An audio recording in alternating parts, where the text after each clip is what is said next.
March 8th. The 2026 Formula One season has officially begun in Australia, and the data coming out of this race is already shocking the paddock. Because on paper, the result looks simple. Mercedes wins. Ferrari takes the podium. And Max Verstappen finishes around 6th. But when engineers started analyzing Verstappen's telemetry from the race in Melbourne, they discovered something that changes the entire story. The Red Bull was not pushing at full power for most of the race. The energy deployment was being held back. The battery usage was carefully controlled. And the final laps revealed a pace that suddenly looked much closer to the front. Which raises a serious question for the rest of the grid. Was Verstappen actually racing? Or was he collecting data for something much bigger? Because the telemetry from Australia suggests that Red Bull might have started the season hiding performance. And if that is true, the first race of the 2026 championship might be far more dangerous for Mercedes and Ferrari than it appears. So in this video, we are going to break down what Verstappen's telemetry really reveals from the Australian Grand Prix, what happened with the RB22, why rookie Isaac Hadjar did not finish the race, and why this quiet result could become one of the most important moments of the entire season. But before we dive into the data that engineers are now studying inside the paddock, subscribe to the channel. Because what happened in Melbourne today might only be the beginning of a much bigger story.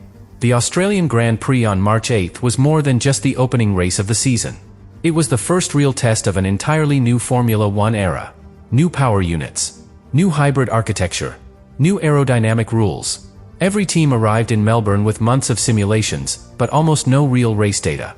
And when that happens in Formula One, the first race becomes less about winning, and more about discovering the limits of the car. Mercedes appeared to understand those limits immediately. George Russell controlled the race with impressive confidence from the front, managing tire life and energy deployment almost perfectly. Behind him, Andrea Kimi Antonelli delivered one of the most composed drives of the weekend, helping Mercedes secure a powerful 1-2 finish. Ferrari was not far behind. Charles Leclerc stayed within striking distance for most of the race and completed the podium, confirming that Ferrari has started the 2026 era with a very competitive package. But the most interesting story was happening slightly further back. Red Bull. For years, the team from Milton Keynes defined the pace of Formula One.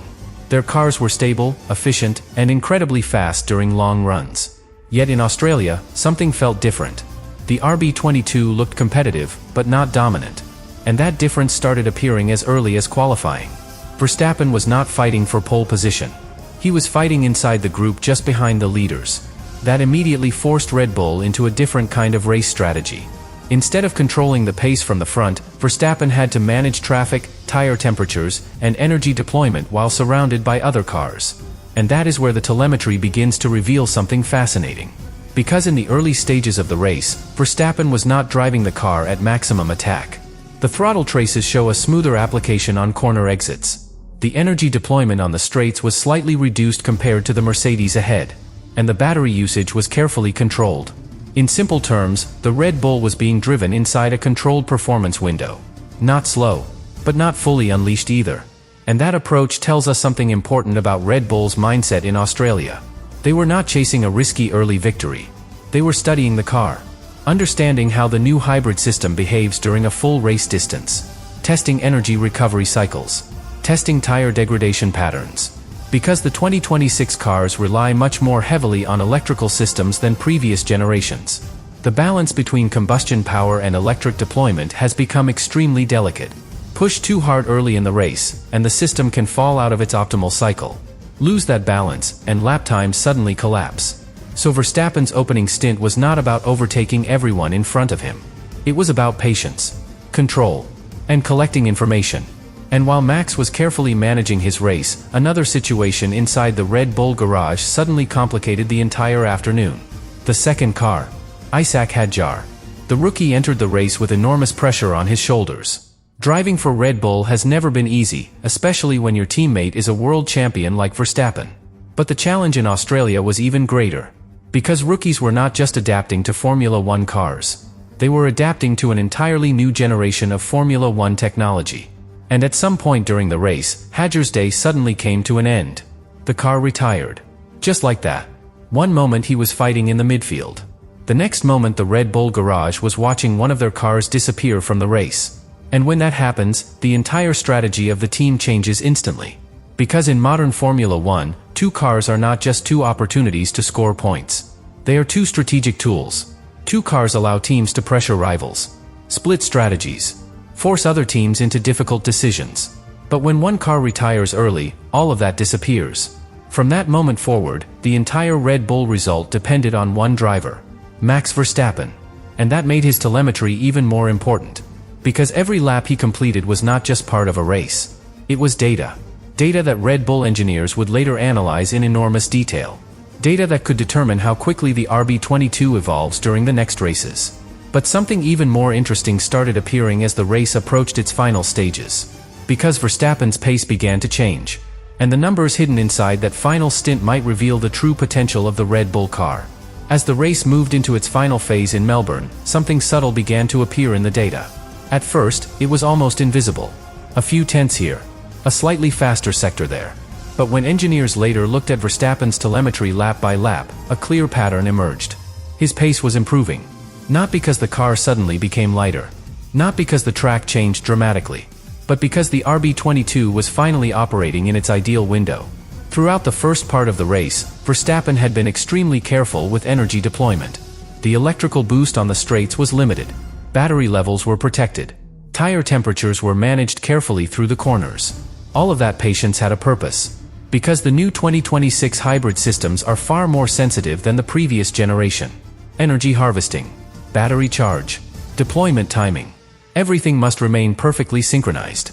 If the driver pushes too aggressively early in the race, the system can lose balance, and recovering that balance can take several laps. Verstappen avoided that mistake. And the telemetry proves it. During the final stint, the Red Bull suddenly began releasing more electrical power on the straights. The speed traces increased. The throttle inputs became sharper on corner exits. And the lap times slowly began to drop. Not enough to attack the podium battle between Mercedes and Ferrari, but enough to reveal something very important. The RB22 was getting stronger as the race progressed. That is a dangerous characteristic for a Formula One car. Because it means the performance window grows larger during longer stints. And when a car behaves like that, it often becomes extremely powerful later in the season, once engineers fully understand how to unlock its potential. Meanwhile at the front, the race had already taken shape. George Russell controlled the Grand Prix with remarkable calm, securing victory for Mercedes. Andrea Kimi Antonelli followed closely behind, giving the team a dominant 1-2 finish. Charles Leclerc brought Ferrari onto the podium in third place. From the outside, it looked like a clear message. Mercedes had started the new era in front. Ferrari was right behind. Red Bull was chasing. But the telemetry from Verstappen's car tells a slightly different story. Because when the final laps are analyzed carefully, the Red Bull does not look slow. It looks unfinished. The car still appears to be operating below its ultimate potential. Which fits perfectly with something several engineers inside the paddock have quietly suggested. Red Bull did not arrive in Australia with their full development package. Instead, the RB22 raced in Melbourne with a relatively conservative specification, very close to what the team used during winter testing. The goal was simple. Collect data. Understand the behavior of the new hybrid architecture. Confirm reliability before introducing aggressive upgrades. And that strategy may explain why Verstappen's race looked so controlled. Because sometimes the most valuable result in the first race of a new era is not victory. It is information. By the time Verstappen crossed the finish line around 6th place, Red Bull had gathered thousands of data points. Energy cycles, battery performance, aerodynamic balance, tire degradation. Every lap Verstappen completed added another piece to the puzzle. And in Formula One, the team that solves that puzzle first usually becomes the team that dominates the season. Which leads to a very uncomfortable question for Mercedes and Ferrari. What happens when Red Bull finally unlocks the full potential of the RB22? Because if the telemetry from Australia reveals anything, it is that Verstappen was not driving the fastest version of that car yet. He was driving the first version. And in Formula One, the first version of a Red Bull car is rarely the one that wins championships. But the most revealing part of Verstappen's telemetry from Australia appears when engineers compare the beginning of the race with the final 10 laps. Because the driving style changes. In the early phase of the race, the throttle application is smooth, almost cautious. Verstappen exits corners without fully committing to the electrical boost available from the hybrid system. The car accelerates well, but not aggressively. That is usually a sign of energy preservation. Drivers do this when the team wants to protect the battery cycle or avoid overheating critical components. But during the final stint, the telemetry shows something very different. The throttle trace becomes sharper. Energy deployment increases on the longest straights. And the exit speeds through several corners improve. In simple terms, Verstappen finally starts using more of the car. And that is when the RB22 begins to reveal its real character. Because the lap time trend becomes stable. No sudden drop. No overheating tires. No energy recovery problems. Just consistent, controlled pace. This detail matters more than it might seem. When engineers evaluate a brand new Formula One car, they look for one specific signal above everything else. Consistency. A car that produces stable lap times over long runs usually has a strong development foundation. And according to early race analysis, the RB22 appears to have exactly that. The car is not yet the fastest on the grid, but it behaves predictably. That is the type of platform engineers love to develop. Because once the baseline is stable, upgrades can unlock performance very quickly. And this fits perfectly with what Red Bull appears to be doing at the start of the 2026 season. Instead of arriving in Australia with a radical upgrade package, the team chose a conservative specification. A baseline car. A version designed to gather real race data before introducing major changes. And that strategy becomes even more logical when you consider how complicated the new regulations really are. The 2026 cars rely heavily on hybrid energy management. More than any generation before. Drivers must constantly balance harvesting energy under braking, deploying it on the straights, and maintaining battery stability during long stints. That balance is incredibly sensitive. If the system falls outside its optimal window, performance can disappear instantly.